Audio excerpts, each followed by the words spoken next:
Polonia, 3 de la mañana. Dylan Wheeler está parado frente a un banco local con dos tipos que acaba de conocer en un bar. La seguridad parece débil, demasiado débil.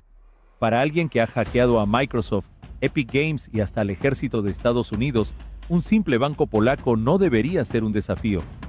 Dylan desactiva las cámaras, entran, toman el dinero y salen como si nada hubiera pasado. Todo perfecto, excepto por una cámara oculta que nadie vio. Pero retrocedamos un momento. ¿Cómo llegó uno de los hackers más buscados por el FBI a intentar un robo de banco al estilo antiguo? Esta historia comienza años antes, cuando un grupo de adolescentes descubrió algo que no debían en un basurero electrónico. El año es 2005. Microsoft acaba de lanzar el Xbox 360 y todo el mundo está enloquecido, pero no por sus gráficos o sus juegos, sino por algo más interesante: su seguridad. La consola anterior había sido hackeada hasta el cansancio, creando una comunidad enorme de modders y piratas. Microsoft estaba harta. Invirtieron millones en hacer el Xbox 360 inhackeable, y por 40 meses lo lograron, hasta que alguien encontró el eslabón perdido. Un tipo llamado Rowdy estaba buscando lectores de DVD de Xbox en un reciclador de basura electrónica. Sí, ese era su hobby, no lo juzgues. Entre montañas de plástico y circuitos, sus ojos se detuvieron en algo imposible: un Xbox 360 Development Kit. Para que entiendas, esto es como encontrar los planos secretos de la Casa Blanca en la basura. Estos kits eran ultra secretos, solo para desarrolladores verificados por Microsoft. Conseguir uno era prácticamente imposible. ¿Cómo terminaron ahí? El infame Anillo Rojo de la Muerte, el mayor recall en la historia de Xbox. Miles de consolas defectuosas, incluyendo dev kits, destinadas a ser destruidas. Pero Rowdy tenía otros planes. Entre los que recibieron estos kits estaba David Pokora, un prodigio de la programación que hacía mods desde que tenía edad para sostener un control. Para Navidad sus padres le regalaron un Xbox original, pero en lugar de solo jugar, el chico lo modificó por completo. Años después, con el dev kit en sus manos, David empezó a crear mods para Halo 3 que dejaron a la comunidad con la boca abierta. La gente no paraba de preguntarle cómo lo hacía. Su respuesta: no pueden hacerlo, no sabrán cómo, nadie les dirá cómo. Pero un programador de 18 años llamado Anthony Clark no se dio por vencido. Le ofreció a David pulir sus mods a cambio del contacto del vendedor de dev kits. Y así, sin saberlo, se formó el dúo que cambiaría la historia del hacking para siempre. David y Anthony estaban explorando su dev kit cuando se toparon con algo que parecía demasiado bueno para ser verdad: Partner.net. Imagina una red secreta donde los desarrolladores suben versiones de prueba de sus juegos meses antes de su lanzamiento. Para un gamer, esto era el equivalente a encontrar el dorado. La tentación era irresistible. Pasaban noches enteras explorando Partner.net, probando juegos que nadie más había visto.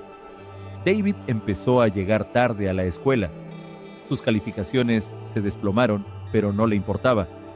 En su mente, esto podría ser su boleto dorado hacia la industria de los videojuegos. Pero los desarrolladores empezaron a notar algo raro. Sus juegos secretos estaban siendo jugados por personas que no deberían tener acceso. Un día, David y Anthony recibieron un mensaje que heló su sangre: los ganadores no hackean Partner.net. Era una advertencia directa y la ignoraron. El grupo comenzaba a tomar forma. Estaba David, el prodigio canadiense que podía programar antes de aprender a leer. Anthony, el genio silencioso de 18 años que perfeccionaba cada línea de código. Y luego llegó Sanat, de 24 años, un verdadero fanático de la tecnología de New Jersey. Su habitación parecía un laboratorio: osciloscopios, soldadores y partes electrónicas por todos lados. En línea se hacía llamar Sonic, pero la verdadera revolución llegó en 2009.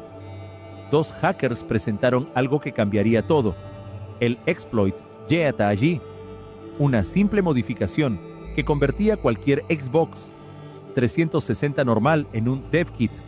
De repente, los mods ya no estaban limitados a un pequeño grupo de elegidos. Microsoft entró en pánico mientras miles de usuarios empezaban a taguear sus consolas. David y Anthony vieron una oportunidad de oro. Crearon trucos para Call of Duty que permitían atravesar paredes y disparos que nunca fallaban. El precio, $100 por hora. Los chicos con las tarjetas de crédito de papá hacían fila virtual. Las ganancias llegaron a $8,000 diarios a través de PayPal. Nada mal para unos adolescentes. Activision, la empresa detrás de Call of Duty, empezó a enviar cartas de cese y desista. David las ignoró. Son solo videojuegos, pensaba. No es como si estuviéramos hackeando servidores y robando información. La ironía de esa frase se volvería evidente más tarde. El éxito atrajo a más personas. Austin Alcala, un tímido estudiante de secundaria de 16 años de Indiana, se unió bajo el nombre AA Monkey. Nathan Leroux, de 18 años, hijo de un mecánico y educado en casa, se hacía llamar Anime Freak. Cada nuevo miembro traía habilidades únicas y una creciente ambición. Ya no eran solo chicos modificando consolas. Se estaban convirtiendo en algo más grande, más peligroso. El Xbox Underground estaba naciendo y nadie, ni siquiera ellos, podía imaginar hasta dónde llegarían. La diversión inocente de jugar juegos antes de su lanzamiento se transformaría en algo mucho más oscuro, porque cuando tienes las llaves del reino digital, ¿por qué conformarte con solo jugar? Una noche, Dylan Wheeler recibe un mensaje de un usuario llamado Gamer Freak 1727. El contenido: una base de datos filtrada con miles de credenciales de acceso, entre ellas varios correos de empleados de Epic Games. Dylan, con solo 14 años, y desde su computadora en Perth, Australia, tiene una idea. ¿Y si estos empleados usan la misma contraseña en todas partes? ¡Bingo! Un empleado de soporte técnico de Epic había cometido el error más básico de la seguridad informática. La misma contraseña para todo. Dylan accede a su Gmail y encuentra algo aún mejor. Otra contraseña. Admin 0 60606. La puerta de entrada a la red interna de Epic Games. Dylan contacta a David. He encontrado algo interesante, le dice. David, aunque cauteloso, no puede resistir la tentación. Se ponen algunos límites. Nada de datos de clientes, nada de tarjetas de crédito, solo juegos. Pero lo que encuentran los decepciona. Son solo cuentas del equipo de soporte técnico. Pueden ver tickets de problemas con impresoras, reseteos de contraseñas, nada emocionante. Pero David tiene una idea brillante. Si tenemos acceso a sus correos, ¿por qué no buscamos la palabra password? Y ahí está. El santo grial de la seguridad corporativa. Un documento de Word con todas las contraseñas maestras de Epic Games. Un error tan básico que parece irreal. Con acceso total encuentran algo que hace que sus corazones se detengan. Una copia preliminar de Gears of War 3, uno de los juegos más esperados del momento. Epic Games había invertido más de $60 millones en su desarrollo, pero no podían descargarlo directamente. Sería demasiado obvio. Necesitaban ayuda. Ahí es cuando entra Xanad, con su módem hackeado que hace imposible rastrear la conexión. A las 3 de la mañana, descarga cientos de gigabytes de datos. Demasiado emocionado para dormir, quema 8 Blu-rays y los envía a David en un paquete etiquetado como videos de boda. Días después, Gears of War 3 se filtra en Internet. Epic Games advierte al público que la versión filtrada podría derretir sus sistemas. La amenaza suena ridícula, pero el mensaje es claro. Están furiosos. El FBI entra en escena. Epic Games envía correos desesperados a la agencia federal. David, aterrado, le pide a Justin que lo ayude a encriptar sus discos duros. Pero Dylan sigue accediendo a los servidores mientras el FBI los monitorea activamente. Su osadía tiene recompensa. Encuentra un USB conectado a la red con todas las credenciales importantes de la compañía. Lo que sigue es un frenesí digital. Dylan accede diariamente. Espía a los empleados a través de sus webcams.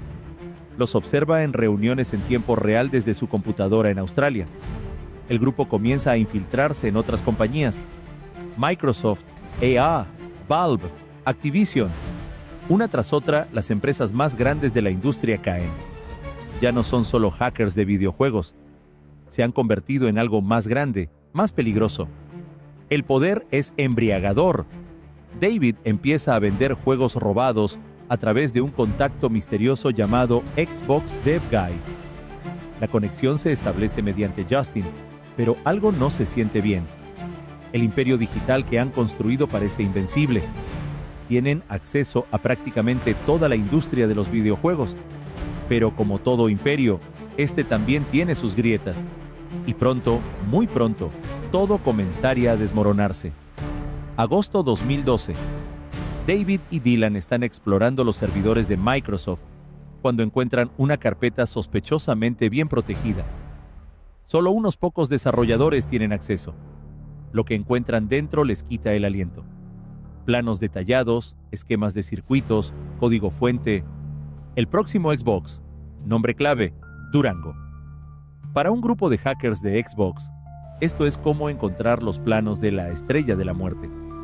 Tienen en sus manos cada detalle del Xbox One, la consola que Microsoft ni siquiera ha anunciado al mundo.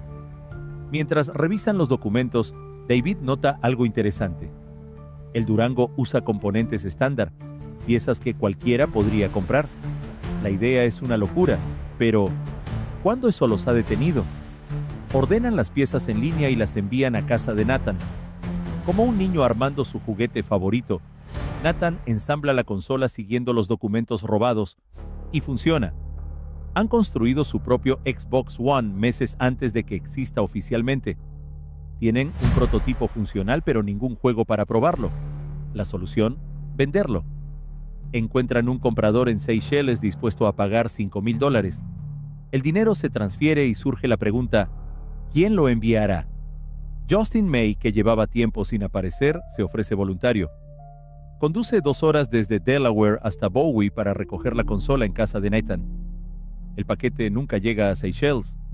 Dylan Wheeler, frustrado porque nadie le cree en los foros cuando habla del Xbox One, toma una decisión que lo cambiará todo. Sin consultar con nadie, sube fotos del prototipo a eBay. La subasta se vuelve viral. Las ofertas llegan a $20,000 antes de que Microsoft presente un reclamo de copyright. Pero Dylan no se detiene ahí. Borracho, llama a Epic Games para confesar que hackeó sus servidores. Les explica exactamente cómo lo hizo y pide un póster como recompensa. Sorprendentemente se lo envían. Comienza a dar entrevistas como el chico que filtró el Xbox, pavoneándose en internet mientras el resto del grupo observa horrorizado.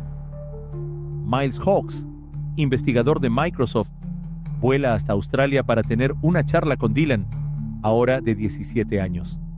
En su sala de estar, Dylan confiesa todo. Cómo hackeó Microsoft, su equipo de expertos, todo porque era un chico curioso. Hawks le da una advertencia simple. Deja de hackear Microsoft, deja de publicar cosas del Durango en eBay y todo estará bien. Al día siguiente, Dylan vuelve a poner el Durango en eBay. Microsoft cierra la subasta. Bill Gates personalmente ordena una redada. La policía australiana encuentra evidencia no solo del hackeo a Microsoft, sino también al ejército estadounidense y cientos de desarrolladores de juegos. Dylan enfrenta 22 cargos federales. Mientras tanto, el grupo comienza a desmoronarse. David corta toda comunicación con Dylan. Sonat intenta distanciarse, pero su casa es allanada. Nathan es arrestado. El FBI está cerrando el círculo. Y ese comprador en Seychelles que nunca recibió su Durango, bueno, resultó ser el FBI. El grupo acababa de aprender una lección crucial. Cuando vendes tecnología robada, nunca sabes quién está del otro lado de la transacción. Una noche de verano en 2012, Austin y Nathan están explorando los servidores de Zombie Studios, desarrolladores de juegos de guerra. Entre archivos de diseño y código, encuentran algo extraño, una VPN directa a servidores militares. La curiosidad los lleva a seguir ese túnel digital, sin imaginar que están a punto de cruzar una línea sin retorno. Lo que encuentran no es un simple juego, es el simulador del helicóptero Apache AH-64D, encargado por el mismísimo Departamento de Defensa. 500,000 de líneas de código militar clasificado frente a sus ojos. Austin y Nathan dudan. Esto ya no es robar videojuegos. Esto es espionaje federal. Dylan, siempre el más temerario, tiene una idea brillante. ¿Y si se lo vendemos a los árabes? El daño ya estaba hecho. El código estaba comprometido y el grupo comenzó a fragmentarse. Mientras tanto, David recibe una llamada inesperada. Es Austin hablándole sobre un hacker de 18 años llamado Armen de Cyber. Dice que tiene acceso al campus de Microsoft y puede robar un Durango real. A cambio, solo quiere algunas credenciales de servidor y unos miles de dólares. Suena demasiado arriesgado, pero la tentación es fuerte. Armen se pone un suéter con el logo de Microsoft, clona una tarjeta de acceso y entra como si nada al edificio. Durante un año ha estado colándose, soñando con trabajar ahí. Incluso aplicó para un puesto. Las cámaras captan a Armen caminando nervioso por los pasillos. Su tarjeta no tiene acceso al 5º piso, donde están los Durangos, pero hay una solución simple. Toma las escaleras. Mete 3 prototipos en su mochila y sale caminando tranquilamente. Una semana después, Armen recibe una llamada de Microsoft. Lo contrataron. Su sueño hecho realidad. Por exactamente 2 semanas. Las cámaras lo habían grabado todo. En la sala de interrogatorios, Armen confiesa y Microsoft le ofrece un trato. Devuelve los Durangos o las cosas se pondrán feas. Armen llama a David desesperado, ofreciendo dinero, lo que sea, por los prototipos. David lo ignora. No es su problema. Pero cuando intenta cruzar la frontera con su padre para buscar una pieza de auto, los oficiales ven algo extraño en su pantalla. El nombre Xenon. 8 meses antes, el FBI había preparado una acusación secreta contra David Pokora, el primer hacker extranjero en ser acusado criminalmente en Estados Unidos. Las pistolas apuntan al auto. David está esposado. Su padre escucha que su hijo no volverá a casa por mucho tiempo. Entre las páginas de la acusación, una figura misteriosa aparece una y otra vez. Persona A. Alguien que proporcionó la mayoría de la evidencia al FBI. Alguien que ayudó a David a encriptar sus discos duros. Alguien que vendía juegos robados a Xbox Dev Guy. Alguien de Wilmington, Delaware, Justin May. El único del grupo que parecía salirse con la suya en cada escándalo. El que perdió el Durango que debía enviar a Seychelles. El que siempre reaparecía en los momentos cruciales. Todo cobró sentido. El informante del FBI había estado entre ellos desde el principio. El círculo se había cerrado. Lo que comenzó como una aventura adolescente terminaba con secretos militares robados, prototipos robados físicamente y una traición que nadie vio venir. Pero esto no era el final. Para algunos, era solo el comienzo de una pesadilla mucho más oscura. Mientras el Xbox Underground se desmoronaba, Anthony Clark estaba construyendo su propio imperio. Uno que no requería hackear servidores ni robar prototipos. Todo comenzó con una simple observación.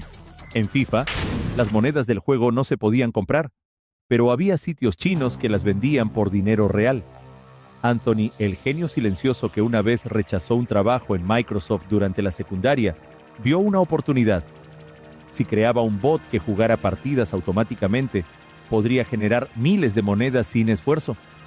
Pasó meses desarrollando una herramienta que parecía magia. Podía jugar un partido completo contra la computadora en un segundo. Un solo dev kit ejecutando el bot generaba $30 por hora, 24/7. La primera semana vendiendo monedas a China, Anthony ganó varios miles de dólares. Pero esto era solo el comienzo. La operación creció como una startup de Silicon Valley. Anthony contrató programadores para mejorar el bot, contadores para manejar el dinero, abogados para estructurar el negocio. Formó una LLC legítima. La producción alcanzó el 1.000.000 de monedas por segundo. No estaban hackeando nada. El bot simplemente jugaba el juego, muy rápido. El dinero era absurdo. En 8 meses, Anthony acumuló más de $7 millones. Se compró un Mercedes AMG CLA 45 en efectivo. Sus empleados conducían Lamborghinis. Pero el regalo que más le enorgullecía era la casa que le compró a su madre. EA Sports añadió captchas para detener los bots. No importó. Los programadores de Anthony desarrollaron bots que también resolvían los captchas. La máquina de hacer dinero parecía imparable, pero había una pregunta incómoda en el aire. ¿Era legal? Los abogados de Anthony tenían un argumento sólido. En los propios términos de servicio de EA, las monedas FIFA no son dinero ni propiedad. No estaban robando nada, no hackeaban nada, solo automatizaban el juego. Además, pagaban impuestos por cada centavo. Pero el IRS no lo veía así.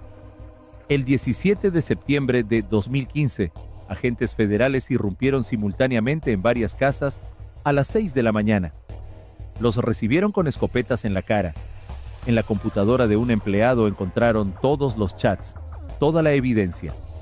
El imperio de Anthony movía hasta $30,000 diarios a través de 13 cuentas bancarias diferentes. El IRS incautó 4 millones en activos. La pregunta central del caso era filosófica.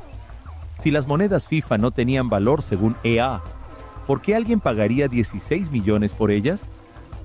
Los socios de Anthony aceptaron un trato: entregar todo el dinero a cambio de evitar la cárcel.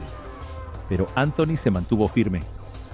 Genuinamente creía que no había cometido ningún crimen. Sus abogados pensaban que podían ganar el juicio. Después de todo, ¿cómo puede ser fraude algo que oficialmente no tiene valor? La respuesta del fiscal fue demoledora.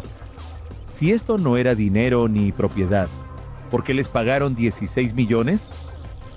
David Pokora pensó que sería un viaje rápido a Estados Unidos. Solo iba a buscar una pieza para su auto con su padre. Austin Alcala, el chico tímido de Indiana, abre la puerta para encontrar 4 agentes del FBI. Nathan Leroux es arrestado en su casa.